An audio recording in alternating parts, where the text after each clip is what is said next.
పుదీనా రైస్ చేస్తున్నాను. నేను ఈ గ్లాస్ తోటి 1 గ్లాస్ బాస్మతి రైస్ కడిగి 2 టైమ్స్ వాష్ చేసుకొని పక్కన పెట్టుకున్నాను అనమాట. అలాగే ఒక ఉల్లిపాయ.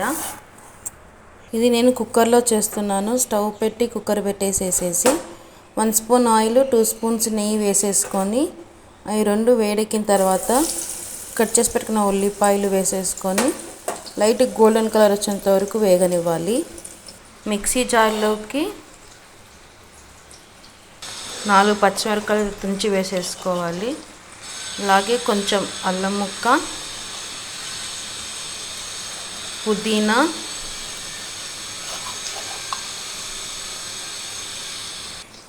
వన్ స్పూన్ జీలకర్ర వేసుకొని ఇది మెత్తగా గ్రైండ్ చేసుకోవాలి. ఇప్పుడు ఉల్లిపాయలు కొంచెం ట్రాన్స్పరెంట్ అయ్యాయి. దీంట్లో కొంచెం అల్లం పేస్ట్ వేసి అది పచ్చి వాసన పోయేంత వరకు ఫ్రై చేసేసుకోవాలి.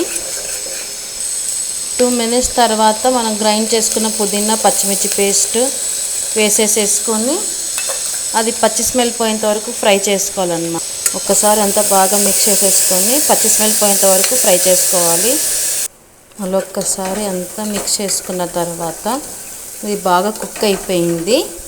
పచ్చి స్మెల్ అంతా పోయింది. ఇప్పుడు రైస్ యాడ్ చేసుకుందాము. బాస్మతి రైస్ యాడ్ చేస్తున్నా. రైస్ యాడ్ చేసిన తర్వాత అంతా ఒక్కసారి మిక్స్ అయ్యేలాగా ఒక 2 మినిట్స్ అది ఫ్రై చేసుకుందాము. ఒక్కసారి రైస్ అంతా మిక్స్ చేసుకున్నాక ఇప్పుడు వాటర్ యాడ్ చేసుకుందాము. నేను ఇక్కడ ఒక గ్లాస్ రైస్కి 1.5 గ్లాస్ వాటర్ పోసుకొని అలాగే 1 spoon biryani masala, half lemon మొత్తం స్క్వీజ్ చేసుకోవాలన్నమాట. అలాగే మీ రుచికి సరిపడా సాల్ట్ వేసేసుకొని ఒక్కసారి అంతా బాగా మిక్స్ చేసేసుకొని కుక్కర్ మూత పెట్టేసేసి 3 విజిల్స్ పెట్టేసామంటే పుదీనా రైస్ రెడీ అన్నమాట. కుక్కర్ మూత పెట్టేసేసి హై ఫ్లేమ్లో 3 విజిల్స్ వచ్చేంత వరకు కుక్ చేసుకోవాలి.